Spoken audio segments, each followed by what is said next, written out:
Welcome to my channel. Today I'll be talking about how to buy knives and not pay retail prices. Everyone's number one source should be your local cutlery dealer. Today I went shopping at a local shop located in St. Leonard, Maryland, which is about an hour and a half away from my house in Virginia. This is an individually owned, totally independent business that has one of the largest selections that I've seen in person in this area. The inventory here is amazing, ranging from very budget brands like Cold Steel all the way to some custom knives. This shop is a knife mecca, and the owner has kindly agreed to answer some of my questions.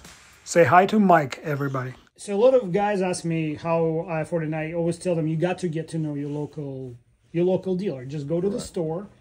There are things that local dealer can do that they cannot do online. Correct. They can do in person. Can you explain that a little bit to the point, that to the extent that you can? Yeah, so all of us are held by MAP pricing, minimum advertised pricing, whether it be Benchmade, Microtech, even Chris Reeves. All the name brands usually have a MAP pricing, Spyderco. But that's online or in advertising on social media or even in hardcover magazines, stuff like that. Yeah. But in the store, with a few exceptions, you're able to price it at whatever you want, okay? So we're able to offer discounts to our local customers, which we do. And sometimes online customers too, when they get to know us and they reach out and ask, you know, and a lot of times that's all you need to do is reach out and ask. Yeah, you know? and I highly recommend doing it, and just that's why I want to do the video, because I think it'd be useful for people to hear it straight out of the horse's mouth. Yeah. And so, folks, just to tell you, I'm staying behind the camera, but this is a small shop. Well, how many square feet? I think about 1,000 square feet. And half of it is about a half of it is Microsoft, Airsoft.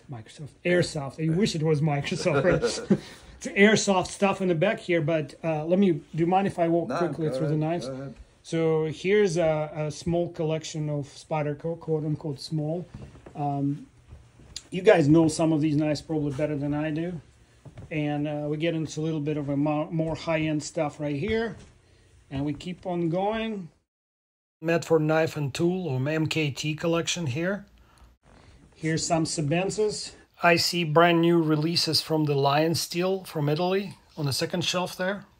Bokers, Microtechs, everything is here.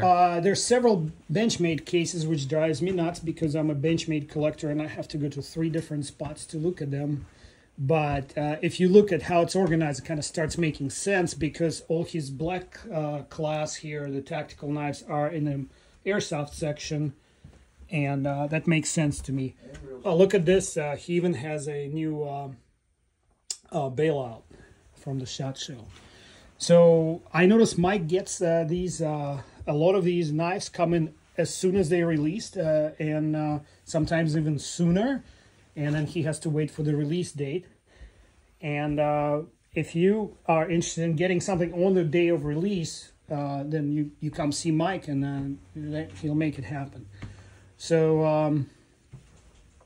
I'll probably cut some of this out, Mike, because so here's his hunt. So it starts making sense. Here's his bushcrafting and hunt section, and here's his Benchmade brown class or hunt class, and here's his blue class Benchmade. You know, I'm focused on Benchmades, but he, like I said, you saw the Sebenzas, Spyderco, Microtech.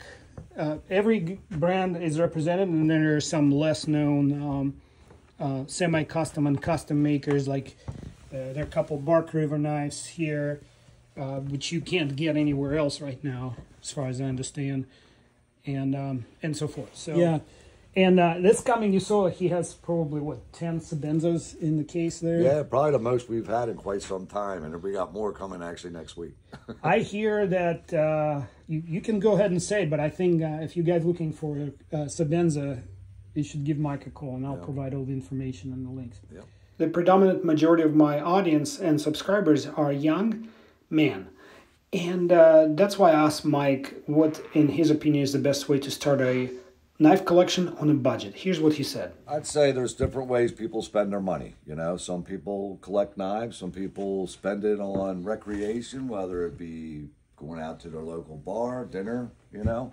Sometimes you have to sacrifice those things and save up to buy the kind of knives that you'd like to collect. So it doesn't happen overnight. Another fun side to going to a local dealer, some of their showcases are like time capsules. You will find knives that have been discontinued years ago.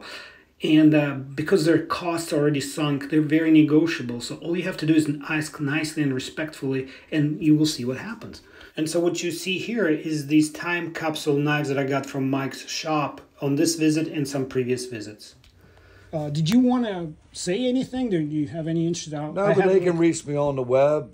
They can look up Ye Ole Cutlery and Gift Shop or mdggifts.com. Google us, you'll find us, and you can find it on the web or give us a call or email us about any products. Awesome. Thank you so much. I had a lot of fun interviewing Mike today, and I'm planning to interview some of my other dealers. So stay tuned, subscribe to the channel, and like this video.